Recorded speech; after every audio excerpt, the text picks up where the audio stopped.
Hello everyone and welcome to another edition of the Psychosin project here on YouTube. Brought to you in association with Total Metal Radio, because I'm a DJ on there, and That Metal Station as well, who I write for. Bit of a quick one, this one. I should have done it a lot sooner than this. That's why it's kind of two live reviews done in one. Basically, I've been to two fantastic gigs recently. I'll tell you all about them. The first one was about coming up to 2 weeks ago. I mainly went up there to see Hearts Under Fire and Headstone Horrors. The full bill was Besserbitch, On Trial UK, Hearts Under Fire and Headstone Horrors opening. Now, Headstone Horrors went on. Unfortunately, their lead singer was suffering from a bit of a cold or slight illness. I know that the next day she was curled up in bed. But, sorry, excuse me, I'm doing this at about 5:10 in the morning, so my phone's playing up a little bit.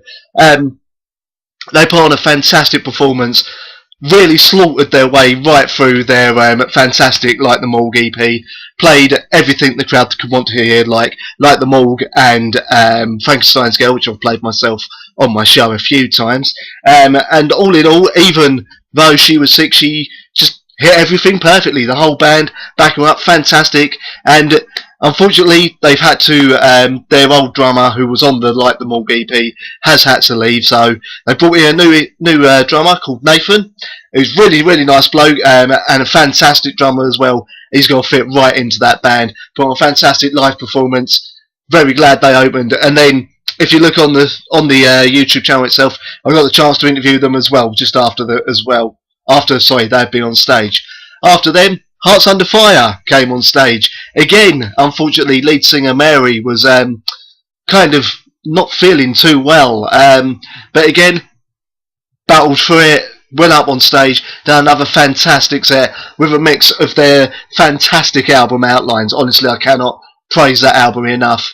And I'm just hoping more people hear it and more people hear about this band, along with a few songs off of their We've Come Too Far, or whatever it was, the EP with the tiger face on it. It's gone out of my mind what the name of it is, but it's got We've Come Too Far to Live on the Past on it, and Blindfolds, which were both played live at this gig.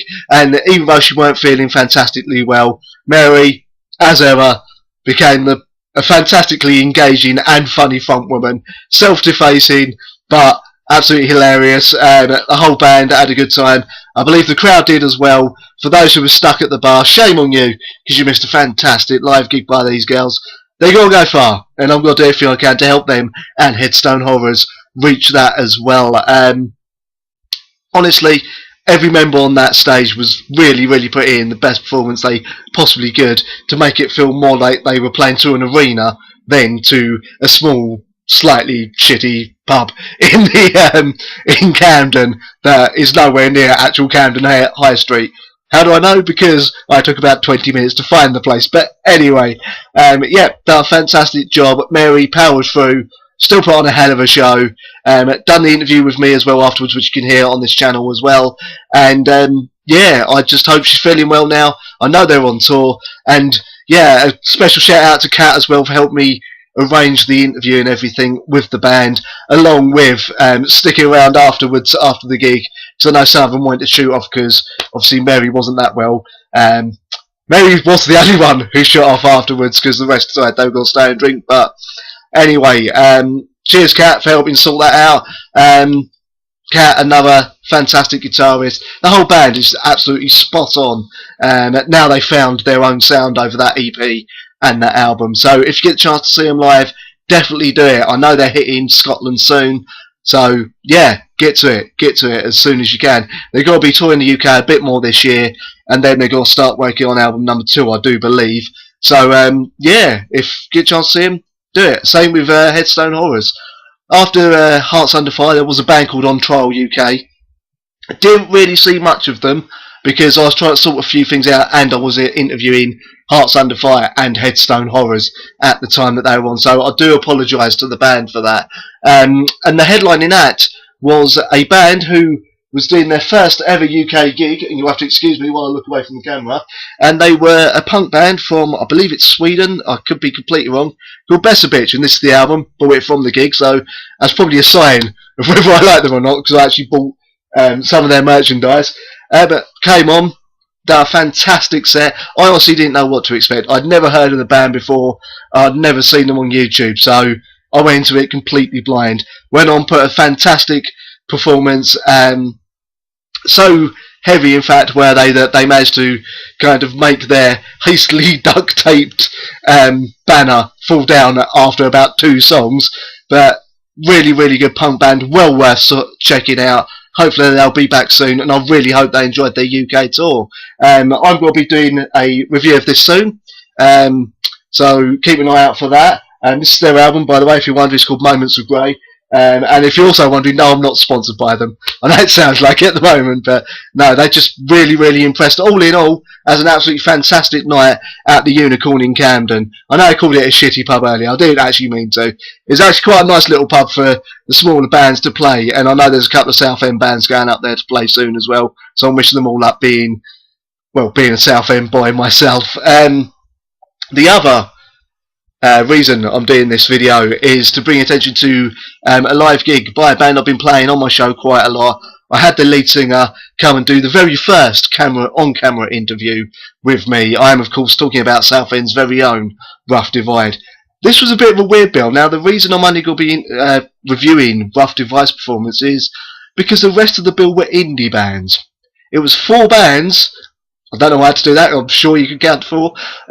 It's 3 indie bands, and then Rough Divide. And if you've heard Rough Divide yet, which I fully recommend you do, I've got a couple of tunes up on, I think it's iTunes and that, and go check them out on Facebook as well.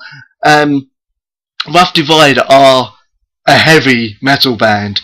They do the growly vocals coupled with the melodic singing, courtesy of Alex Castleton, their singer.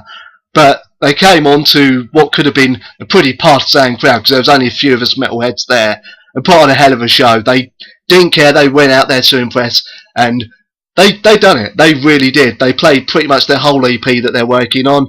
They've done a cover of Metallica's For Whom the Bell Tolls. Now, for those watching this who don't know and haven't heard my radio show, I am not the biggest Metallica fan around. Or to put it another way, I can't stand the band. However, I will give it to Rough Divide. Apart from Alex dedicating it to me on stage like the git he is, and a small technical cock-up by the drummer at the beginning of their cover, they pulled it off really, really well. I almost enjoyed a Metallica song. Now, for me to do that, if you're covering a Metallica song, it takes something special, and they done it. They actually almost made me enjoy it. We even had a mosh pit breakout, a couple of and I think they actually won over a few people there who may have not really been into the heavier stuff. So yeah, they came on, done about a 35 minute set, and left the crowd wanting more. There's a couple of people shouting one more song. I had one of the people who had seen them for the first time ever that night come up to me, because I will disclose this now, I am the manager of Rough Divide, but I'm not just saying this because of that. They did put on a good show. Had one of the crowd come up to me and sort of asked me who they were, told me they really enjoyed them as well, so that just goes to show that they put on a good show, hoping to book them some more gigs as well. So when I get them sorted out with more gigs across the UK, hopefully you should come check them out. Oh yes.